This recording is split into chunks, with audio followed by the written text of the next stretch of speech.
Hi guys, good morning. Happy Monday. What we got going on today is we are starting our new unit. The thing about Unit 6 is this is our last unit.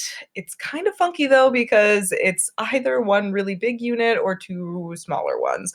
The things that we talk about over the next 3 odd weeks or so all kind of connect and overlap and all this sort of stuff. About halfway through, we will take one final assessment, more traditional style item, smaller because this is a smaller amount of information.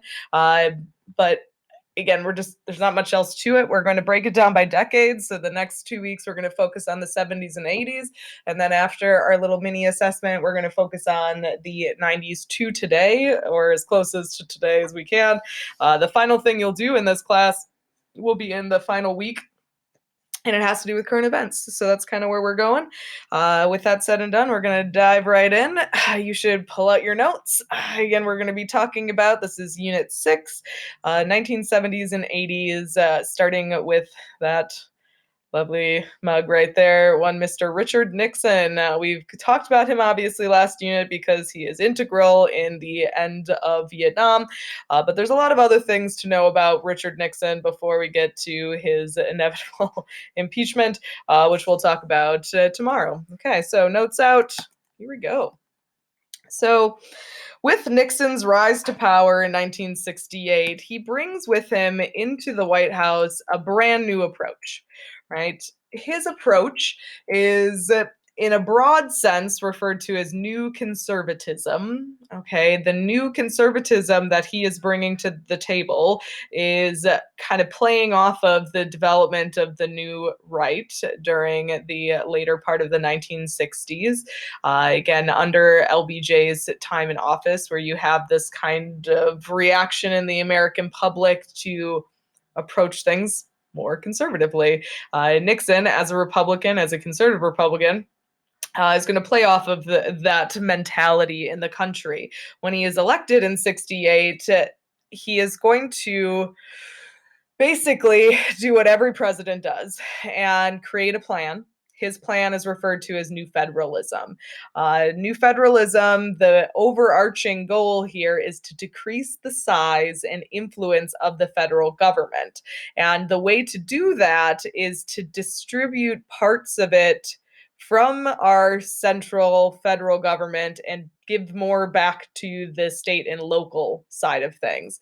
During LBJ's Great Society programming, it put a lot of the responsibility for and helping the American people onto the federal government. Again, similar to what FDR did during the Great Depression, LBJ also modeled his program after that.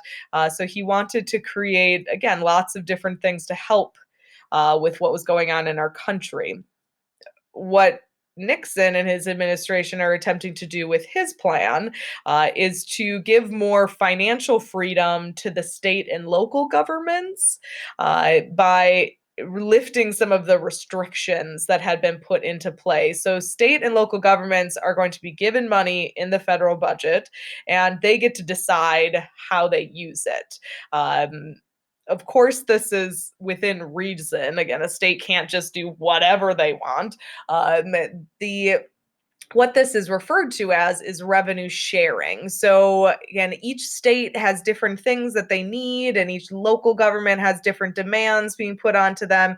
The idea here is that with each state and local government, that they are going to, again, ask for the money that they need, and that allows for a bit more back and forth between the federal, state, and local governments.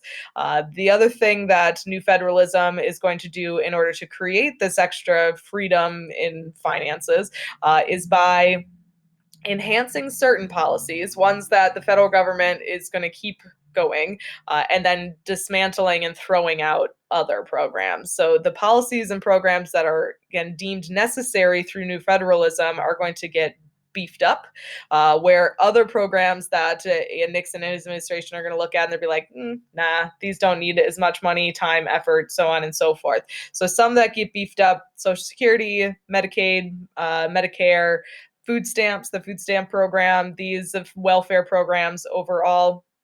are going to get kind of, again, increased under new federalism.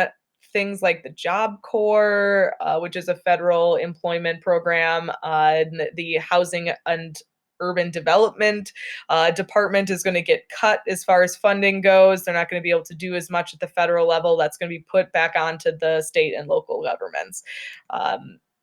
Those welfare programs that I mentioned right there, Social Security, Medicare, Medicaid, food stamps, under the Nixon administration, under this sort of revamping, is an attempt to try and overhaul the welfare system.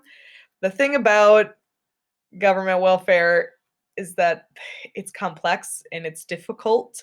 In Nixon, though he tries very hard to make this a better, more efficient kind of system, will be unsuccessful. Many presidents have been unsuccessful in making welfare a bit better. Okay. The final piece of Nixon's new conservatism is an attempt to go back to a bit more, how to say this, straightforward approach to politics. Law and order is what they talk about it a lot, as far as what does that mean? Again, how does that work? Those sorts of things. So in law and order politics, Nixon is going to use his position to try and enforce, through various different means, an attempt to go back to normal. Okay, so what that means is that he's prepared to use the full resources of the government, sometimes legally authorized, illegally authorized, I apologize, to stop the chaos, the urban rioting, the anti war protests.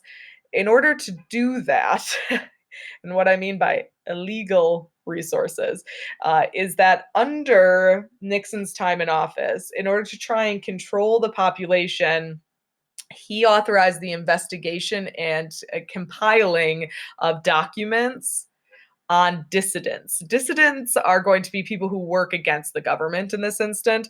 And what we see here is that through this investigation, through compiling of these documents, it's straight up blackmail. That's what's happening here, is that he is gathering information on American citizens that he deems to be threats using the IRS, again, going through various different things, and then compiling a list of enemies in which he can harass or try and control. He does this through the use of the FBI. Again, it's Richard Nixon. So a lot of the things that he does on the surface is an attempt to try and control things, but the way he goes about doing that is usually pretty shady. So, again, I'm not saying that that's not a good idea to try and calm things down, but the way he goes about it is not so nice. Okay. So when Nixon wins in 68, it's not surprising considering what has been happening in our country at that point. Things were crazy. We needed a change. Again, LBJ dropped out, and the Democrats were a mess, so on and so forth. And Nixon knew this. He understood that going into the 68 election that he had an advantage. For the next election cycle in 72, he was a bit more worried. He did have, throughout that 4 years, the vote of the silent majority, which is the American voters who supported Vietnam quietly.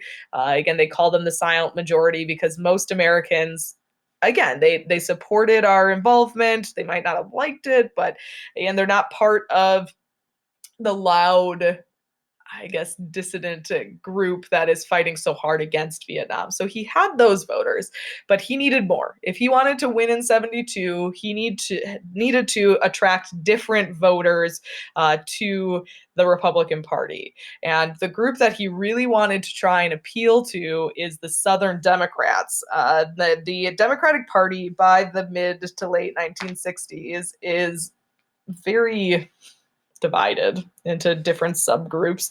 And the Southern Democrats are much more conservative to other Democrats in these states during this time. And in the last election, they voted for George Wallace, which definitely threw Nixon a little bit, because if he had got those votes, it would have been a much easier win and things like that.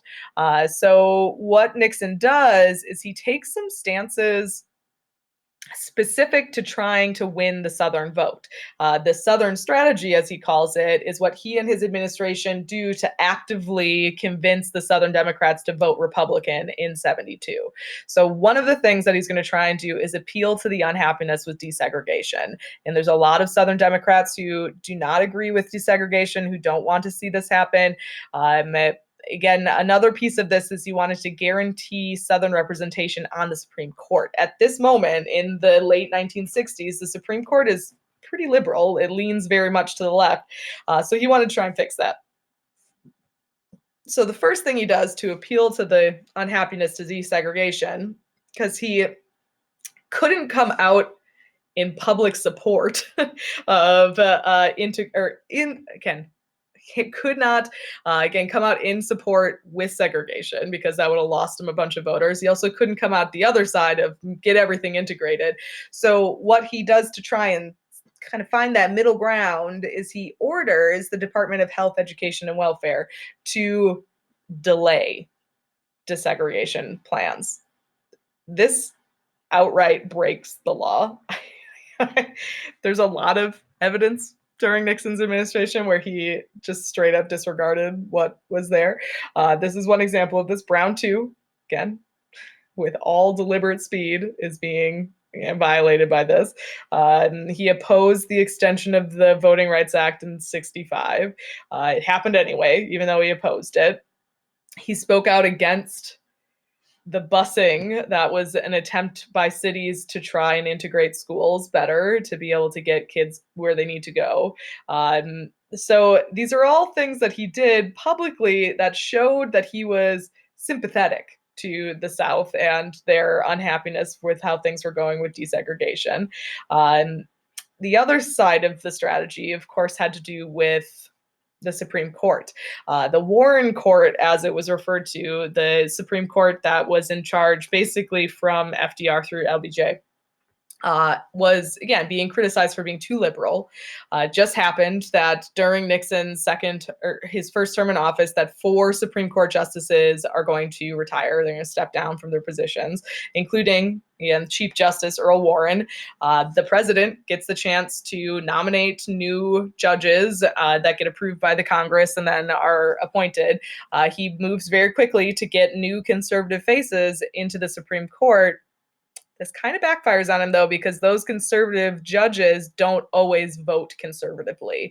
And one thing in particular is that the Supreme Court votes for racial integration through busing, which Nixon had obviously talked out against. So this doesn't go quite out as he planned, but he still wins in 72. He does manage to convince enough people that despite the issues with Vietnam and the Cold War, despite our troubling economy in this moment, despite the social divide, the fighting for civil rights, that he is going to be the president that leads us through another term in office. So 72, Nixon is back for round 2. When he gets into office in 72, by this point, peace is at hand in Vietnam, so his focus is going to shift. We're going to talk about confronting the stagnant economy. So, starting in the late part of the 60s, Nixon is inheriting an economy that is in a very difficult situation. The economic term that describes the economy of the United States in the late 60s going into the 70s is stagflation, right? So stagflation is going to be high inflation, so prices and value are going to be out of whack, and high unemployment. Where this comes from, it's not Nixon's fault that this is happening, and this is kind of a buildup of various different items. One is, of course, the war.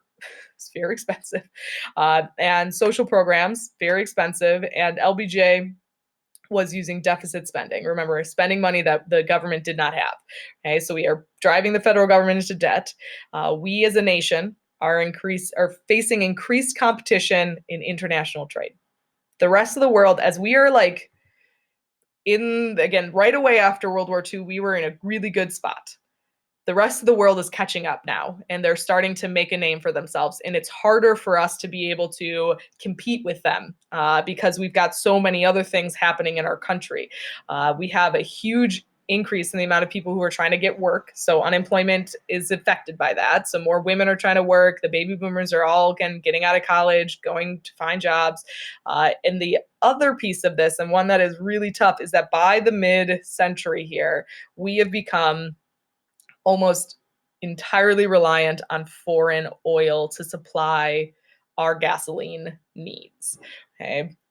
This is something that under Nixon, of course, is kind of makes this whole process a little bit more complex. But we're going to see here that our relationship with the Middle East after World War II makes our foreign dependency, again, our dependency on foreign oil that much more complicated. And I'll talk more about this with Carter. But OPEC, okay, is the Organization of Petroleum Exporting Countries.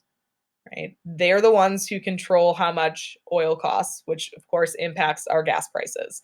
The conflict in the Middle East, which we are always involved on the wrong side because of our alliance with Israel, has a negative impact. OPEC, which oftentimes is on the side of not Israel, are going to end up leading to an embargo against us. They're going to stop selling us oil. That's a huge issue for us as a nation. So in the 60s and 70s, a gas shortage is going to happen, and it just increases our overall issues in our economy. Nixon tries. Okay, he raises taxes, he cuts the budget, he suggests raising interest rates, various different things. Unfortunately, it can't stop our decline into a recession. And this recession is going to last us quite a while. Final thing. I know it's kind of a lot today. I apologize, but you don't have any actual homework. Okay. So we're going to just sort of go with it. So we're going to talk foreign policy. Tomorrow is Watergate. So we got to talk foreign policy quick. So under Nixon, his foreign policy, of course, the first half of this is all about Vietnam. After the Vietnam conflict comes to a conclusion of sorts, we're going to focus elsewhere. And Henry Kissinger, who is the architect of his foreign policy and eventually the Secretary of State, is going to create a brand new approach, and it's called realpolitik. Realpolitik is based solely on consideration of power, not on ideals or moral principles. So what this means is that if a country was weak, we're going to ignore them. The thing here is that it goes against our original policy, which is containment. Again, the original Cold War policy is all about containment, which basically refused to recognize major communist nations. Yeah, we're not going to do that anymore. Instead of refusing them, we're going to recognize them. We're going to say, hey, okay, major communist countries, we're going to work with you and figure something else out. What this means is that realpolitik is going to be, again, a great departure from that sort of really confrontational side of things that is containment. We're going to negotiate. We will, of course, still utilize our military in various different places, but only with powerful countries, countries that pose a real threat to us. Okay. With that said, the countries that pose a real threat to us are the big communist nations at this time, the USSR and China. Okay.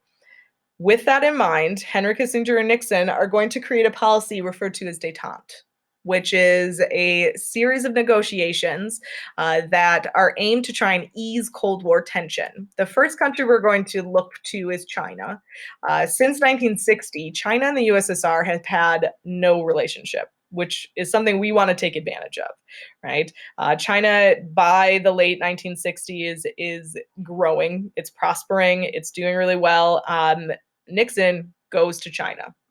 This is a huge deal because up until this moment, since 1950, when all this happened, we just pretended like China didn't exist, like it wasn't a real place. This, of course, visiting them, acknowledging them, it opens up diplomatic relations. This is where our close ties economically to China begin, because instead of competing, we're going to work together. Okay? Specifically thinking about Pacific influence, but just there is where we begin. The other side of this, of course, is the USSR. So the USSR is also going to get a visit from Nixon, the first time a president has ever visited the USSR. And this negotiation, this talk is all going to be about, again, cooling things off even more between ourselves. And the SALT I treaty is a limited, again, it's a 5-year agreement to limit weapons on both sides. So instead of continuing to like stockpile all of this major, massive, destructive stuff, we're going to like cool it and sit back and just kind of go forward and play it by ear.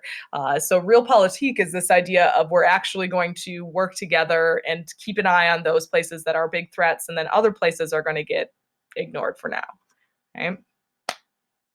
That's it for notes. I know it's kind of a lot today to getting started in the new unit, but again, I just want to get us moving.